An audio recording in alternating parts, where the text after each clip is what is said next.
The Zenistar Coalition Tactical Academy occupied nearly the entire surface of the mining outpost moon of Nexus 9. Its gleaming hexagonal structures formed a stark contrast against the dusty amber landscape, their silver surfaces absorbing the faint light of the distant sun. Within these structures, representatives from over 30 sapient species trained together to become the Coalition's elite tactical commanders and combat specialists. XCTA was widely regarded as the most prestigious military training center in this sector of the galaxy.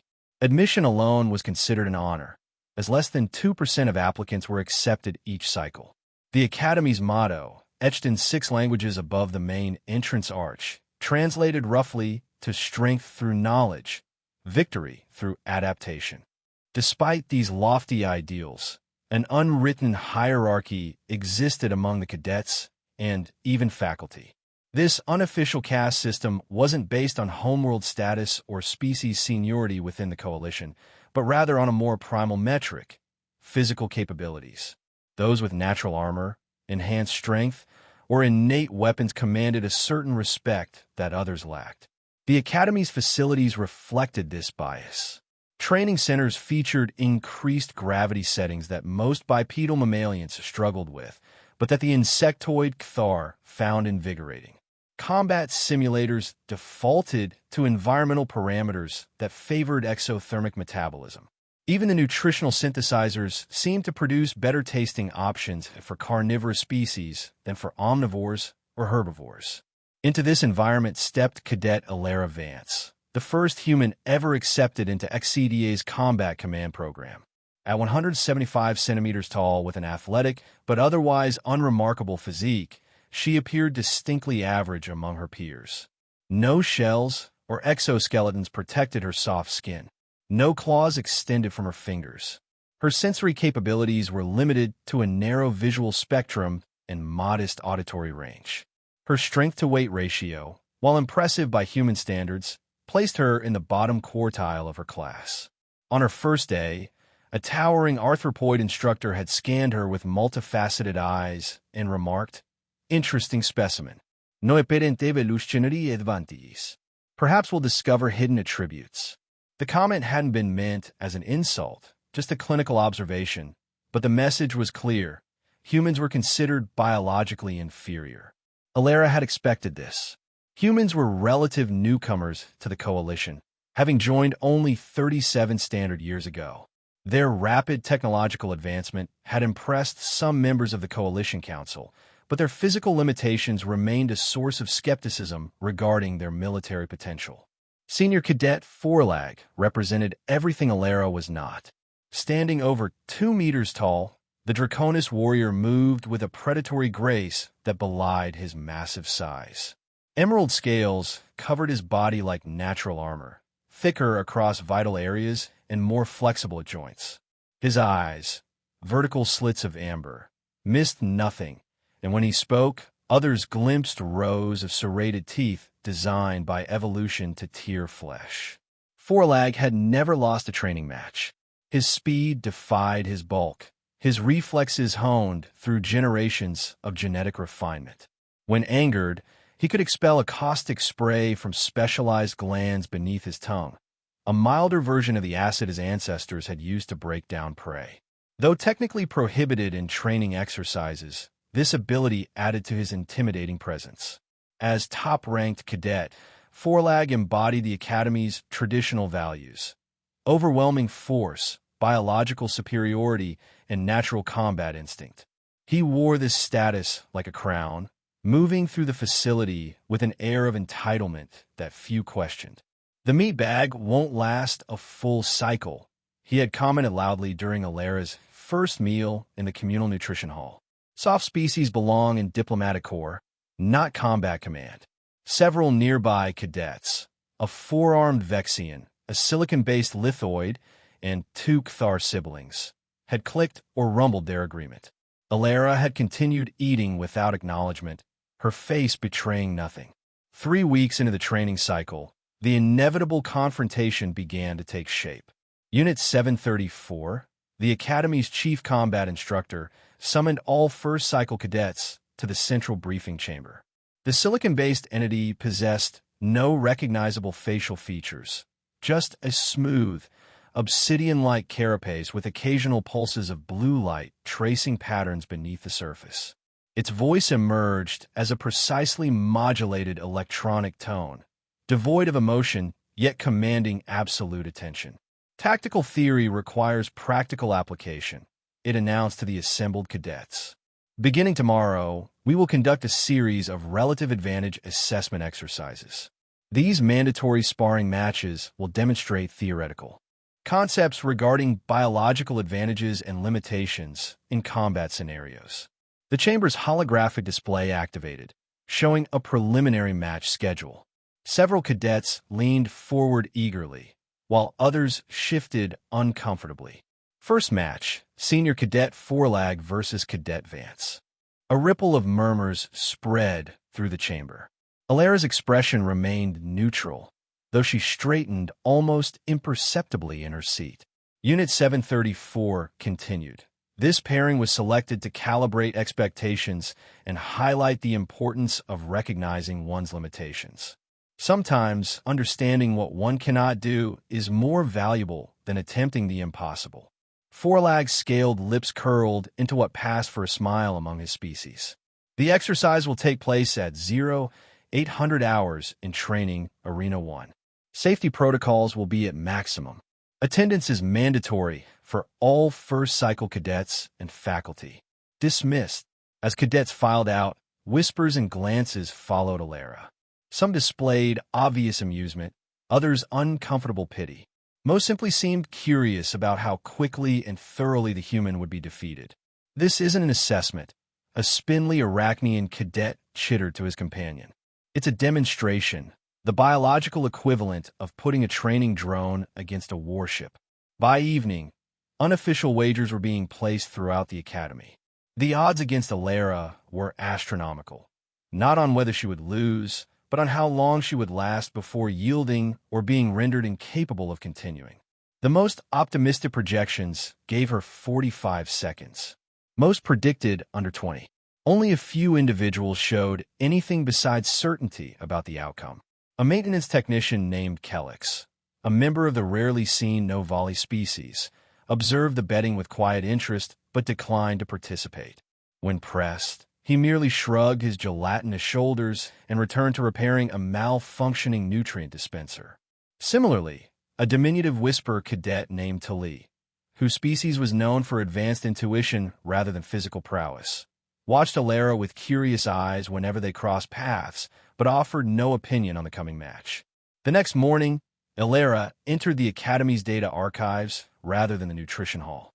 The archival AI registered her presence, but made no comment as she accessed files on Draconis physiology, movement patterns, and historical combat footage. Display all documented vulnerabilities in Draconis musculoskeletal structure, she requested, her voice calm. Later, she spent 2 hours in a private simulation chamber, the contents of her training program secured behind privacy protocols. When she emerged, her simple exercise uniform was damp with sweat, but her face showed no anxiety, only focused determination. Meanwhile, Forlag held court in the nutrition hall, surrounded by admirers and sycophants. "I'll try not to damage the specimen permanently," he announced, tearing into a synthesized protein cube with razor teeth. After all, humans are rare at the Academy. Perhaps they can study this one to understand why they fail at combat. A Kthar cadet tapped her mandibles in amusement. "Will you use the acid spray? I've never seen what it does to mammalian skin." Forlag made a dismissive gesture. "No need for advanced techniques. Basic physical superiority will suffice." As the match time approached, tension built throughout the academy. Several instructors privately expressed concerns to Unit 734 about the wisdom of such a mismatched pairing. The human cadet could be seriously injured, even with safety protocols, noted Medical Officer Zet, their bioluminescent tendrils pulsing with concern. Perhaps a more appropriate opponent. Assessment requires clarity. Unit 734 interrupted. Safety parameters are sufficient. The educational value outweighs potential discomfort. It's not discomfort I'm worried about, Zet replied. It's the psychological impact of public humiliation. Recognizing limitations is not humiliation. It is education. Unit 734 stated with finality.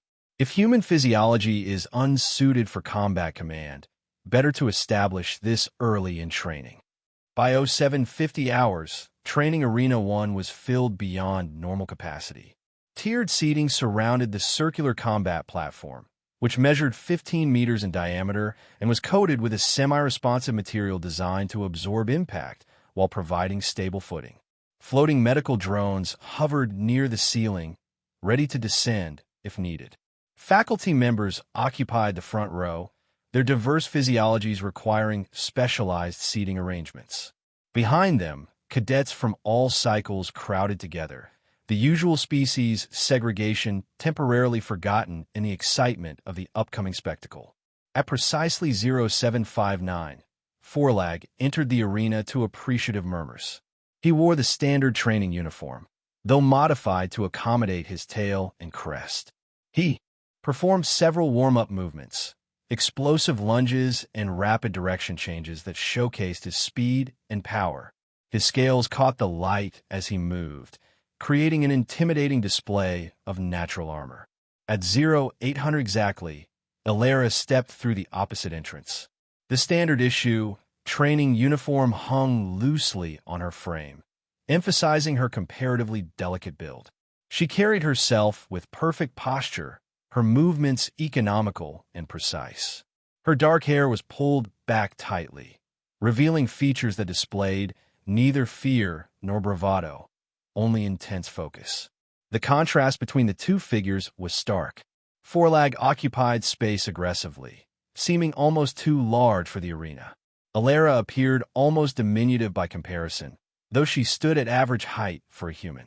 Unit 734 glided to the center of the platform, its obsidian carapace reflecting the arena lights. This exercise demonstrates practical application of theoretical concepts, it announced, voice projected throughout the facility. Observe technique, leverage, and biological advantages. Safety protocols are at maximum. Serious injury is impossible, but discomfort may occur. The match concludes when one participant surrenders or is rendered unable to continue. The instructor turned to both participants. Take your positions. Forlag moved to one side of the circle, dropping into a predatory crouch, his tail sweeping behind him for balance. Elara took her position opposite him, standing in a simple ready stance, weight evenly distributed, hands partially raised. Unit 734 retreated to the edge of the platform. Begin. The fight lasted exactly 12 seconds. Second one. Forlag launched forward with explosive power, covering nearly half the arena in a single bound.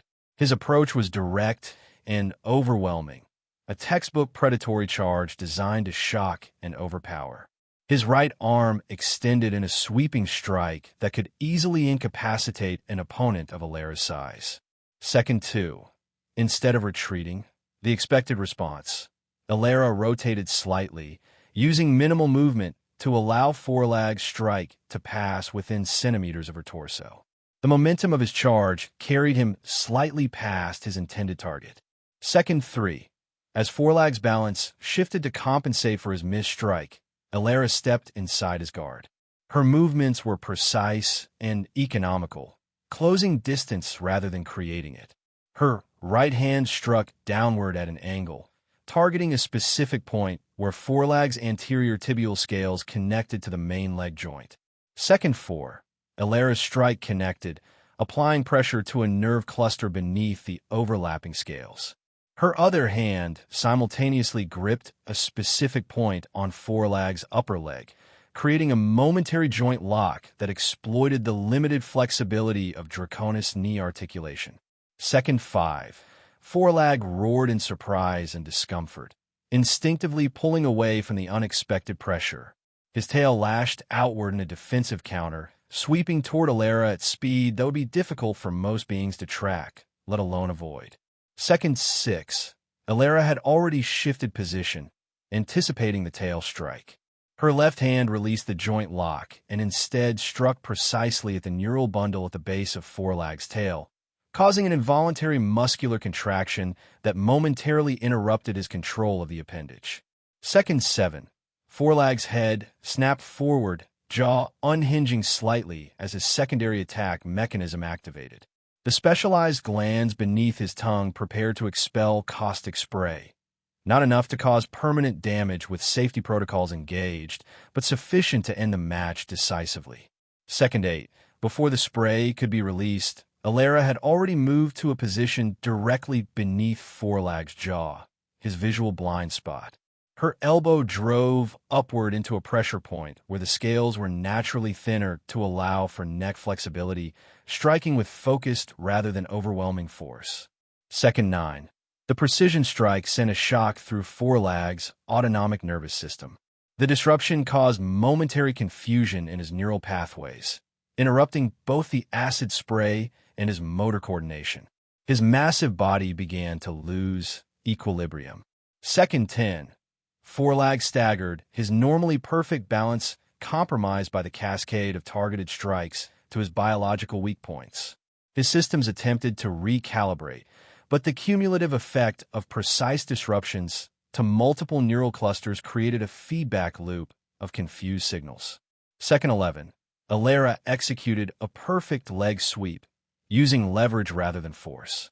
The technique targeted the ankle joint of Forlag's supporting leg while simultaneously applying pressure to his opposite shoulder, exploiting his compromised balance. Second 12. 215 kilograms of Draconis Warrior crashed to the arena floor with a reverberating impact. The safety field flared blue as it absorbed much of the force, but Forlag lay completely immobilized, his neural system temporarily overwhelmed by the precisely engineered combination of strikes. His eyes remained open, pupils dilated in shock, but he was incapable of movement. Alara stepped back, breathing slightly elevated but otherwise showing no strain. She resumed her neutral standing position, hands at her sides, waiting for the official conclusion. The arena fell completely silent. For several long seconds, no one moved or spoke. Faculty and cadets alike remained frozen, trying to process what they had just witnessed. Several observers blinked or adjusted visual sensors, as if doubting their perceptive capabilities. Unit 734 stood motionless at the edge of the platform, its processing systems visibly cycling through accelerated patterns beneath its obsidian surface. The blue light patterns pulsed rapidly as it analyzed and reanalyzed the match data. Finally, the medical drones descended, breaking the paralysis that had gripped the arena. They hovered over Forlag, scanning his vital signs and neural activity. Unit 734's vocal synthesizer activated, though with a slight delay that had never before been heard in its speech pattern. Match concluded. Winner by incapacitation, Cadet Vance. A murmur began to build in the arena, quickly growing into a cacophony of astonished exclamations in dozens of languages and communication modes. Some spectators reviewed personal recordings of the match, watching the 12-second sequence again in slow motion. Others engaged in heated debates about what they had witnessed. The medical team helped Forlag to a sitting position. The Draconis Warrior's sophisticated nervous system was already recovering from the temporary overload. He blinked several times, his vertical pupils contracting back to normal size as the medical drone administered a mild neural stabilizer. Explain your approach, Cadet Vance, Unit 734 requested, its synthetic voice having returned to normal parameters. Alara stood at attention. I applied appropriate biomechanical and neurological principles, instructor.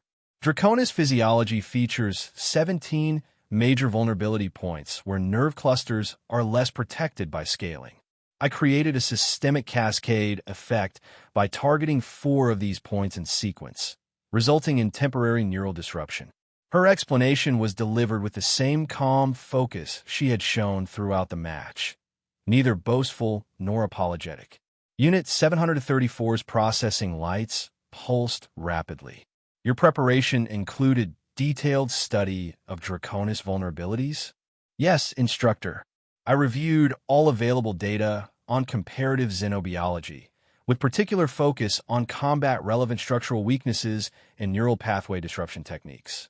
The Academy archives are quite comprehensive. Forlag had regained enough function to stand, though he required assistance from medical drone.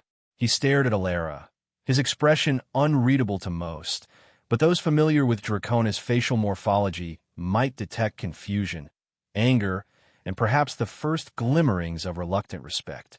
The assessment exercise is complete, Unit 734 announced. All cadets will submit analytical reports on observed techniques by next cycle. Dismissed. As the crowd dispersed in a buzz of excited conversation, tactical instructors gathered around holographic replays of the match. They highlighted key moments, debating the implications of what they had witnessed. The technique was flawless, noted combat specialist Rex, their crystalline structure refracting light as they gestured toward the display. Each strike built upon the previous, creating a compounding effect that exploited known weaknesses in Draconis neural architecture. But the approach itself, using precision rather than power against a physically superior opponent, challenges our entire combat paradigm. Countered tactical theory instructor Vols, 6 tentacles manipulating the holographic controls to replay the sequence at quarter speed. Unit 734 observed silently, its processing systems still analyzing the implications. The match results represented a significant anomaly in its predictive models, one that required comprehensive revaluation of fundamental assumptions. Meanwhile, news of the 12-second match spread throughout the Academy and beyond to the Zenistar station above. Communal areas buzzed with discussions and debates. Betting systems collapsed into chaos as payouts became impossible to calculate. No one had wagered on such an outcome. Kellix, the Novali maintenance technician who had declined to place a bet, quietly smiled as he continued his work in the environmental control sector. When a passing cadet asked if he had expected the human to win, he merely replied, "I've learned it's unwise to underestimate species that evolved without natural weapons or defenses. They tend to compensate in unexpected ways." By evening, senior Academy leadership had convened an emergency session to discuss the implications of the match. The recording had been forwarded to Coalition Military Command, along with preliminary analyses from various department heads. Tactical Division Director Omex, a veteran sentinel with decades of combat experience, expressed what many were thinking. We may have been evaluating human military potential using entirely incorrect metrics. Several days later, Alara entered her assigned study pod to find a notification on her terminal. The message was brief.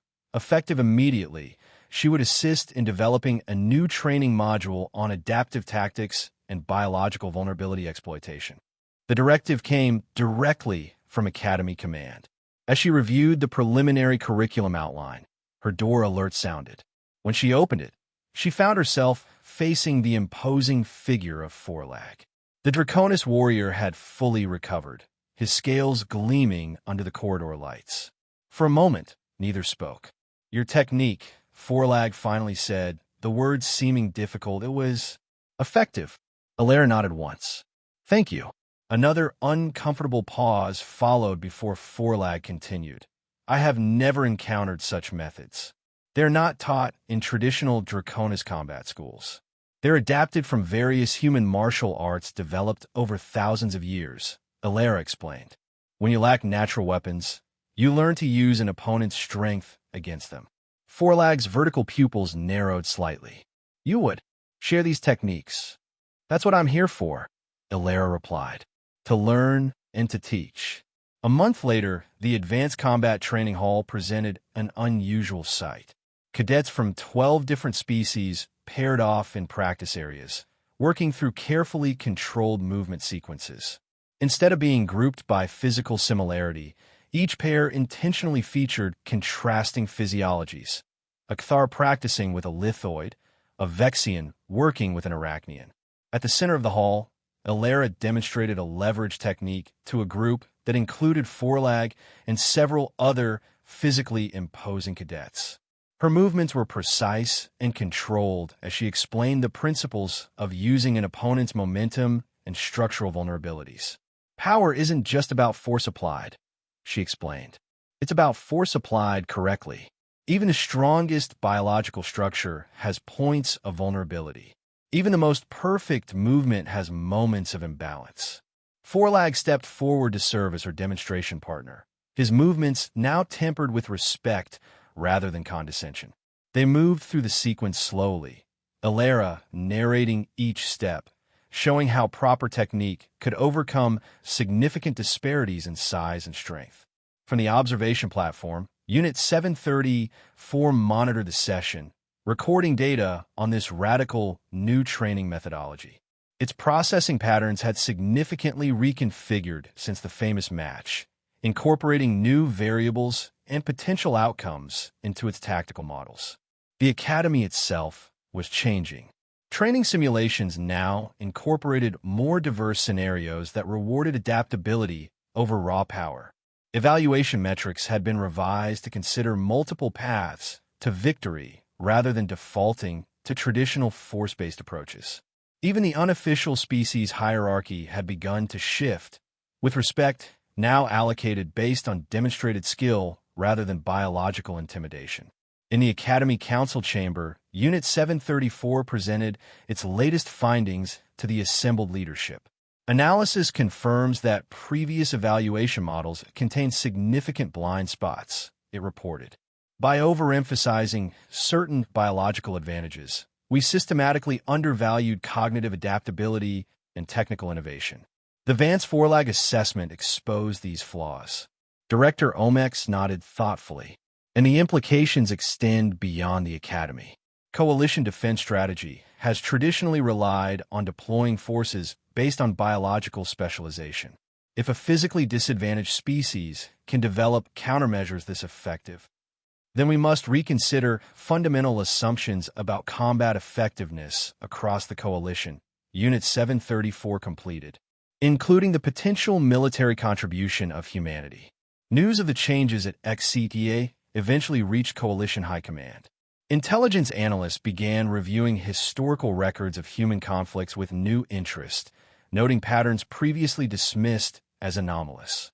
They observed that a species with no evolutionary advantages had survived and thrived through millennia of warfare, through relentless adaptation and innovation.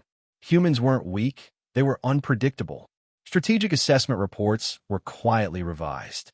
Humans, previously categorized as auxiliary support capable, were reclassified as high tactical potential. 6 months after the famous match, XCDA's graduation ceremony featured another unprecedented sight, Ilera Vance and Forlag. Standing side by side, both receiving commendations for developing the new integrated adaptive combat curriculum that would be implemented across all coalition training facilities. As they accepted their awards, Forlag leaned slightly toward Ilera. 12 seconds, he muttered, shaking his head. I still cannot believe it was only 12 seconds. Ilera smiled slightly. The best victories are the ones no one sees coming. In the audience, Unit 734's processing lights pulsed in what some interpreted as satisfaction. The Academy's unofficial motto had been updated, now displayed prominently at the entrance to the new Adaptive Combat Training Center. True strength lies not in power alone, but in the wisdom to apply it precisely. The 12-second match had become more than a surprising upset or personal victory. It had evolved into a lesson that reshuffled the foundation of an entire interspecies military system. In the end, the most effective way to win wasn't to be stronger, it was to be smarter. And sometimes, the greatest advantage came from being underestimated.